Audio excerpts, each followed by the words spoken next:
Bonjour et bienvenue. Bonjour.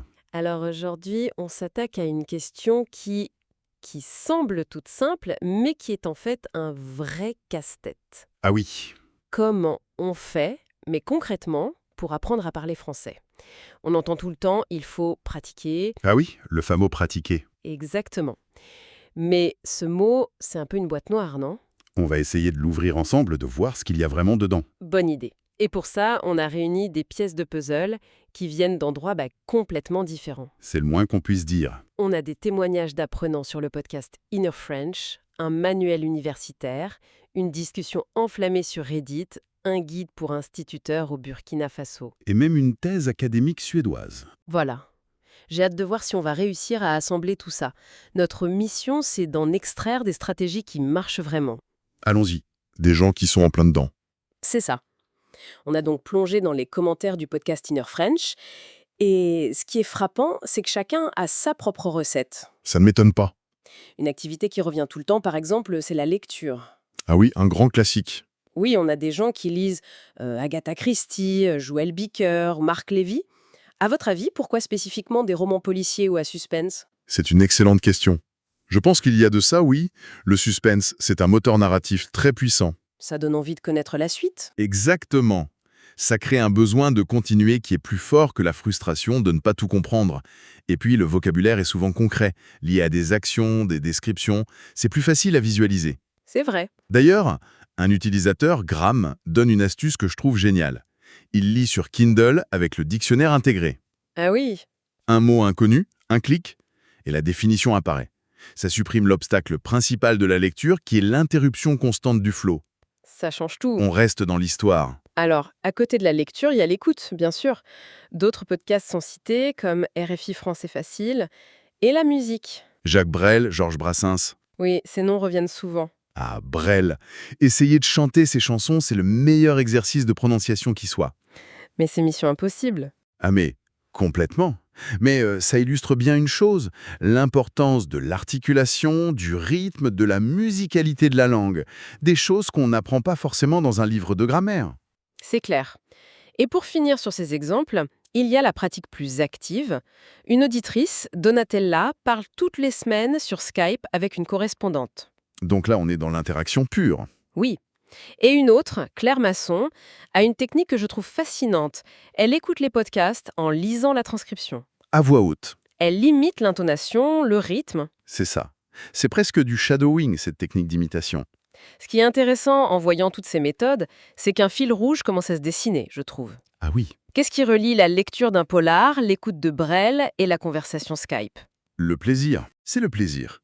L'engagement personnel. Il y a un professeur d'anglais à Paris, Stephen Buck, qui l'a résumé dans un commentaire formidable. Il disait que la première question qu'il posait à ses élèves, c'était « Quelle est votre passion ?» Et il construisait ses cours à partir de ça. Voilà. En fait, le plaisir, c'est pas juste la cerise sur le gâteau. C'est le carburant. Sans ça, on n'avance pas. Une autre commentatrice, Léna, le dit très bien. L'apprentissage doit m'amuser. Point. Donc, le plaisir, l'intérêt personnel, c'est la base, c'est le moteur. Mais le plaisir seul, ça ne suffit pas toujours. Il faut aussi un peu de structure, non? Bien sûr. Et justement, dans nos sources, on a cette discussion Reddit où des apprenants comparent deux méthodes très connues, Assimil et Coffee Break Languages. Oui, et le débat est assez révélateur de deux philosophies différentes. D'un côté, Assimil, qui est décrit comme plus intense. Plus studieux. C'est ça. C'est basé sur des livres, ça demande de la discipline, ça travaille les 4 compétences. Ouais, Écouter, lire, écrire, parler. C'est vu un peu comme un plat de résistance. d'accord. Et de l'autre? De l'autre, Coffee Break, qui est un podcast, les utilisateurs le voient comme plus détendu, quelque chose qu'on écoute en faisant la vaisselle ou dans la voiture. Plutôt un accompagnement, une ressource secondaire? Exactement. Et le principal reproche fait à Coffee Break, c'est qu'il y a beaucoup d'anglais dedans. Les gens ont l'impression que ça casse un peu l'immersion. Oui, c'est un point qui revient souvent. Alors, on a d'un côté les utilisateurs qui disent que les podcasts, c'est super pour l'écoute, mais peut-être pas pour la pratique intensive. Est-ce que c'est juste un ressenti ou est-ce que la recherche dit la même chose? C'est la question parfaite. Et par chance, on a cette thèse de l'Université de Lund qui a disséqué le podcast Coffee Break French, Et alors? et elle confirme exactement cette intuition des utilisateurs, mais avec des termes scientifiques. Ah! Les chercheurs disent que le point fort du podcast, c'est ce qu'ils appellent l'input enrichi. C'est-à-dire que le format est excellent pour présenter du nouveau vocabulaire, des points de grammaire et les expliquer clairement. D'accord, donc pour la partie recevoir de l'information, pour l'écoute, c'est très efficace. Exactement. L'autre force, c'est la création d'une interaction intrapersonnelle. C'est un peu technique comme terme. Qu'est-ce que ça veut dire? En gros, l'idée est simple. En écoutant la conversation des animateurs, on se sent impliqué. On se parle à soi-même dans sa tête. On répond aux questions. Ça maintient l'engagement. Voilà. Mais, et c'est là que ça devient crucial, la thèse pointe deux faiblesses majeures. Primo, un manque total d'interaction interpersonnelle. Une vraie conversation avec quelqu'un. C'est ça. Et secondo, très peu d'opportunités de production linguistique planifiée, c'est-à-dire s'entraîner à parler ou à écrire en préparant ses idées, en se corrigeant. Ah oui, ça me parle complètement. On a l'impression d'être actif parce qu'on écoute attentivement, mais en fait, on reste un consommateur passif, C'est un piège confortable. totalement. Donc, la thèse met des mots savants sur ce que les gens sur Reddit ressentent. Mais pour l'écoute, pour comprendre, c'est génial.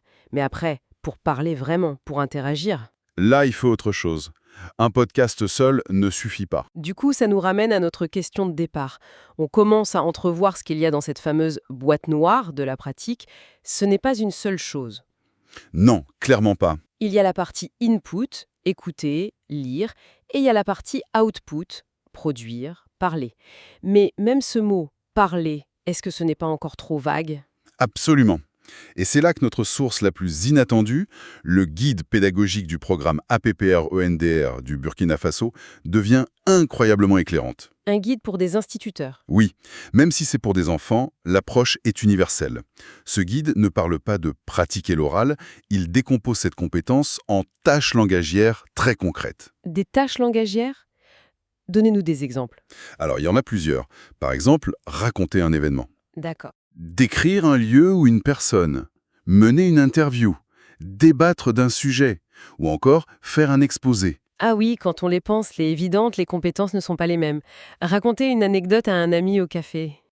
Ça n'a rien à voir avec défendre un point de vue dans un débat au travail. Le vocabulaire, la structure de la pensée, le ton, tout change.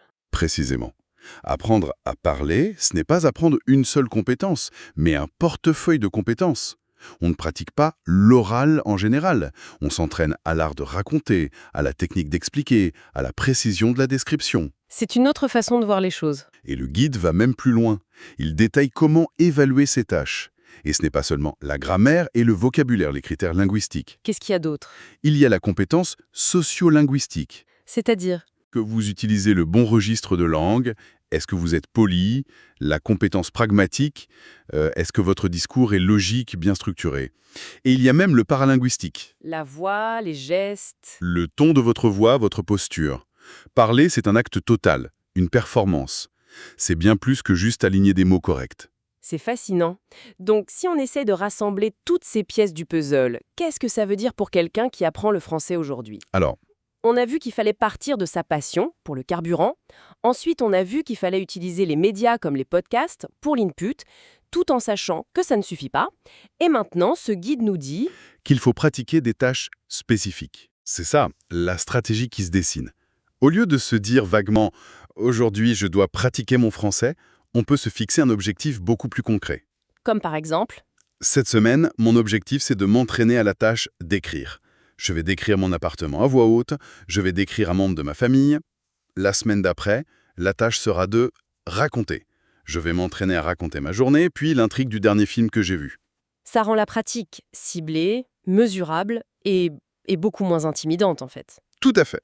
Et pour accomplir ces tâches, on a besoin d'outils. C'est là que la grammaire, souvent vue comme la partie ennuyeuse, devient intéressante, non? Exactement. La grammaire n'est pas une fin en soi. C'est une boîte à outils au service de la tâche. Notre manuel, LibreTexte, donne un exemple parfait. Lequel? La tâche, c'est parler de ses loisirs. Pour ça, il faut l'outil « verbe jouer ». Le manuel explique la règle. On dit « jouer au tennis »,« jouer aux échecs » avec la préposition « à ». Pour les sports et les jeux. Voilà. Mais on dit « jouer du piano »,« jouer de la guitare » avec la préposition « de » pour les instruments. C'est typiquement le genre de petite règle qui peut vous trahir et vous faire sonner comme un débutant, même si votre vocabulaire est bon par ailleurs. C'est un détail, Mais ça compte pour être crédible dans la tâche « parler de ses loisirs ». La grammaire redevient utile, concrète. Elle devient un moyen au service de la communication. On ne l'apprend pas pour passer un examen, on l'apprend pour pouvoir décrire, raconter, débattre plus efficacement. Ça change toute la perspective. Et finalement, tout ça doit s'inscrire dans un certain état d'esprit. L'introduction d'un des podcasts Inner French le disait très bien. Apprendre une langue, c'est un marathon, pas un sprint. Absolument. Cette idée de voyage, d'un processus long avec des hauts et des bas, elle est essentielle pour relâcher la pression. La quête de la perfection immédiate est souvent ce qui nous paralyse. C'est le plus grand obstacle, la peur de faire une erreur, alors que chaque erreur est une information précieuse sur ce qui nous reste à apprendre. Accepter d'être imparfait, c'est la condition pour pouvoir progresser. Bon, si on devait résumer ce qu'on a découvert en ouvrant cette boîte noire, la clé, ça semble être une combinaison. Oui, D'un côté, une immersion agréable, personnelle, via nos passions, les livres, les films, pour nourrir notre compréhension. De l'autre, une pratique active, consciente et surtout ciblée sur des tâches orales spécifiques. utiliser chaque outil pour ce qu'il fait de mieux. Voilà. Les podcasts pour l'écoute et chercher activement l'interaction ailleurs, avec un correspondant, un tuteur ou même seul en s'enregistrant. C'est une excellente synthèse. Mais pour finir, j'aimerais laisser une question en suspens, une pensée pour la route. Je vous écoute. La plupart de nos sources se concentrent sur comment on apprend, comment on produit une langue. Mais une histoire, partagée par un certain Daniel John, ouvre une porte. Vertigineuse, sur la perte et la mémoire des langues. Racontez-nous. Il raconte qu'il a complètement perdu le français qu'il parlait enfant à Paris, au point de rater un examen. Mais des années plus tard, il s'est rendu compte qu'il pouvait encore tenir une conversation basique en turc, Exactement. une langue à laquelle il n'a été exposé que quelques mois quand il était tout petit. Exactement. C'est incroyable, non? Le français, pratiqué des années, a disparu, et le turc, à peine effleuré, est resté. C'est fou. Ça suggère que la relation de notre cerveau avec les langues est bien plus mystérieuse qu'on ne le pense. Alors, la question que je laisse, c'est celle-ci. Qu'est-ce qui fait qu'une langue est vraiment ancrée en nous? Et quels facteurs, au-delà de la pratique consciente, pourraient influencer cet ancrage profond, presque indélébile? C'est une autre boîte noire, peut-être encore plus fascinante. Exactement. Qui n'a jamais vécu ça, hein? Des heures et des heures sur la grammaire française, et puis, au moment de parler, plus personne. C'est parce que parler français couramment, c'est un peu un parcours en 2 étapes. D'abord, il y a les fondations, solides qu'on bâtit en classe, et puis après, il faut apprendre à tout lâcher, à se lancer, comme au café du coin. C'est ce passage-là, entre les deux, qu'on va décortiquer ensemble. Alors, comment on passe de la théorie à la vraie vie? Bon, voilà un peu le plan de route qu'on va suivre. On va commencer par cerner le défi, le vrai. Puis on verra pourquoi c'est si important de bien parler. Ensuite, on regardera comment on construit des bases en béton avant de faire le grand saut dans le français de tous les jours. Et tout ça, pour arriver à quoi? À la vraie maîtrise, tout simplement. Allez, on attaque direct par le cœur du problème. Ce fameux dilemme que tout le monde connaît quand on apprend le français. C'est un vrai tiraillement, en fait, entre 2 mondes qui ont l'air de s'opposer. Et voilà la question qu'on se pose tous, à un moment ou un autre. Est-ce qu'il faut s'accrocher à tout prix à la grammaire parfaite des bouquins, quitte à sonner un peu comme un robot? Ou alors, est-ce qu'il faut se jeter à l'eau, dans le flot naturel des conversations, même si on fait quelques fautes? C'est vraiment ça, l'attention au cœur du défi. Mais au fait, pourquoi on se donne autant de mal? Pourquoi c'est si crucial de bien parler? Parce que, comme on va le voir, l'enjeu, il est bien plus grand qu'une simple bonne note sur un bulletin. Regardez-moi ce chiffre. 49,7%. C'est frappant. Ça vient d'une évaluation au Burkina Faso, qui montre que même des élèves du primaire n'arrivent pas à avoir la moyenne en expression orale. Et attention, ce n'est pas juste une stat locale. Non, ça révèle un problème bien plus large. L'oral, c'est souvent le grand oublié de l'enseignement des langues. Et ce, dès le départ. La recherche, en fait, nous donne 3 raisons super importantes de tout miser sur l'oral. D'abord, une raison purement fonctionnelle. Pour apprendre, il faut pouvoir échanger, poser des questions, bref, participer. Logique? Ensuite, une raison psychologique. Une classe où on n'a pas peur de parler, même avec des erreurs, c'est une classe où on a envie d'apprendre. Et enfin, la raison sociale. Et c'est peut-être la plus forte. Savoir bien s'exprimer, c'est une compétence de base pour se faire sa place dans la société. Alors là, écoutez bien cette citation de la chercheuse Marie Gossel, parce qu'elle est vraiment puissante. Elle dit que maîtriser l'oral, c'est un véritable instrument de pouvoir et d'ascension sociale. Rien que ça. Ça veut dire que bien parler, ce n'est pas juste un truc scolaire, non, c'est un outil qui peut ouvrir des portes dans le monde du travail, qui forge la confiance en soi et qui aide à naviguer beaucoup plus facilement dans la vie de tous les jours. Ok, alors comment on fait concrètement pour construire cette compétence si importante? Eh bien, la première étape, c'est un peu la science de l'apprentissage. Ça se passe dans un cadre bien structuré. En classe, la méthode, elle repose sur un concept clé, les fameuses tâches langagières. Il faut voir ça comme des exercices de muscu, mais pour la parole. Chaque activité est pensée avec un objectif bien précis, renforcer une compétence orale spécifique. C'est la base, les fondations sur lesquelles on va pouvoir tout construire ensuite. Par exemple, on peut avoir une tâche qui est de raconter un truc, une histoire, un événement. Le but, bosser les temps du passé, les connecteurs logiques. Ou alors on peut demander de décrire un lieu ou une personne pour enrichir le vocabulaire et apprendre à organiser ses idées. Et puis un autre exemple, débattre d'un sujet. Là, on apprend à construire une argumentation qui tient la route. Chaque tâche, c'est une brique qu'on ajoute au mur. Mais voilà, une fois que les bases sont là, bien solides, arrive le moment le plus sympa, le plus excitant. Passer de la science, du labo de langue, à l'art de la conversation de bistrot. Alors comment on fait ce grand saut, de la structure à la spontanéité? En fait, on peut voir ça un peu comme ça. C'est comme apprendre ses gammes avant de pouvoir improviser avec un groupe de jazz. Les tâches langagières, c'est les gammes. La conversation spontanée, c'est le bœuf, l'impro. Et pour que la musique soit belle, il faut les deux. L'un ne va pas sans l'autre. Et ce tableau, il illustre ça parfaitement. En classe, on va apprendre la phrase super correcte « Voudriez-vous prendre un verre ce soir ?» C'est nickel, c'est parfait, mais c'est un peu rigide, non? Dans la vraie vie, avec un ami, on dirait plutôt « Ça te dit d'aller boire un verre ce soir ?» ou même « On va boire un coup ?» Le sens est exactement le même, mais la connexion, elle est immédiate. C'est ça la fluidité. Et c'est justement cette connexion qui nous amène à ces petites expressions qui changent absolument tout. Celles qui font passer d'un français correct à un français bien vivant. On commence avec un classique, c'est dingue. On oublie le très formel, c'est surprenant. Pour montrer qu'on est vraiment étonné, il n'y a rien de mieux que ce petit mot simple, direct, qui montre tout de suite une émotion. Un autre exemple pour rassurer quelqu'un. Le « ne t'inquiète pas », c'est correct. Mais un « t'inquiète », c'est tout de suite plus amical, plus proche. C'est une petite contraction qui crée du lien, qui montre qu'on est dans une relation de confiance. Alors attention, celle-là, elle est très familière. À garder pour les amis, j'ai la dalle. C'est tout simplement la manière la plus courante et la plus authentique de dire qu'on a super faim. Savoir la placer au bon moment, ça montre qu'on maîtrise vraiment les différents niveaux de langue.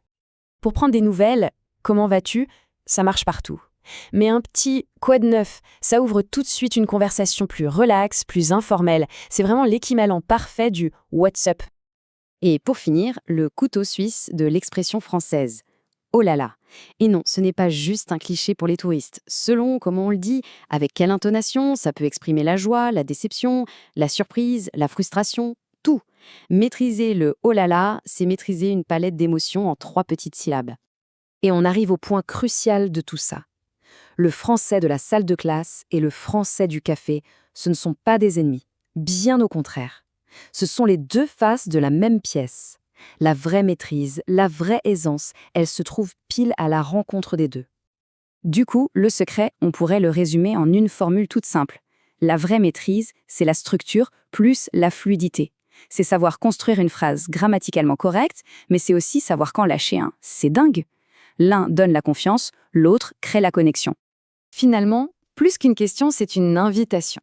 Maintenant que le chemin est tracé, de la structure de la classe à la spontanéité du café, la seule chose qui reste à faire, c'est de se lancer. Alors, on est prêt à faire le grand saut ?